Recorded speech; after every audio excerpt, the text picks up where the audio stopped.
Permission CM కలిసి ఒక నిమిషం పర్మిషన్ కూడా ఇవ్వలేదు. ఇవ్వకపోవడం వల్లనే మేము ఈ రోజు ఇక్కడికి వచ్చి మా బోర్డును తెలుసుకున్న మా బాధ చెప్పాలి. సీఎం రేవంత్ రెడ్డికి ఒక 5 నిమిషాలను మాట్లాడి మా బోర్డును చెప్పాలని ఆందోళనతో ఇక్కడికి వస్తే ఈ పోలీసు సిబ్బంది మమ్మల్ని చేసి మొత్తం దెబ్బలు లాగినాయి. మాకు ఆమె అయితే చైన్ తెగిపోయింది, ఆమె చేతుల్లోనే ఉన్నది. మమ్మల్ని ఇలా నిరుద్యోగ కళాకారులు కన్నా మేము గోసి కట్టని గొంగడయ్యేది ఆడాలి కచ్చగట్టని చేయని ప్రోగ్రామ్ లేదు సార్. ప్రతి ప్రోగ్రామ్ చేసి ఊరు తిరిగి మా గోడను మా గోసలు చెప్పుకుంటే మా నిరుద్యోగ కళాకారులకు ఇవ్వాలా ఇలాంటి పరిస్థితి ఎదురైంది సార్.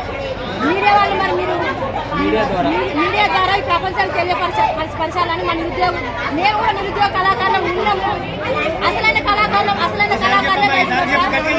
ఆ రోజు సారథిలో జాబులు ఇచ్చిండు. మరి ఆ జాబులు ఎట్లా పోయినాయో ఏం కదో మాకు తెలియదు. అసలు మేము ఆ రోజు నుంచి ఈ రోజు దాకా మాది ఇదే పోరు ఇదే కొట్లాట. కనీసం మమ్మల్ని గుర్తించండి సార్ రేవంత్ రెడ్డి గారు. మా నిరుద్యోగ కళాకారులకు కనీసం 1000 ఉద్యోగాలు ఇప్పించి మా నిరుద్యోగ కళాకారులను గుర్తించాలని కోరుకుంటూ నా మనవిని మీ ముందు మీ కాలంలో చూస్తున్నాను సార్. ప్రతి ఒక్కరి సమస్యని పరిష్కరించడానికి ఈరోజు రాష్ట్ర ప్రభుత్వం ప్రయత్నం చేస్తున్నది.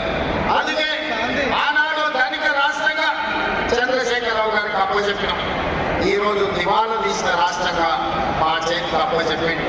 అందుకే మిత్రులారా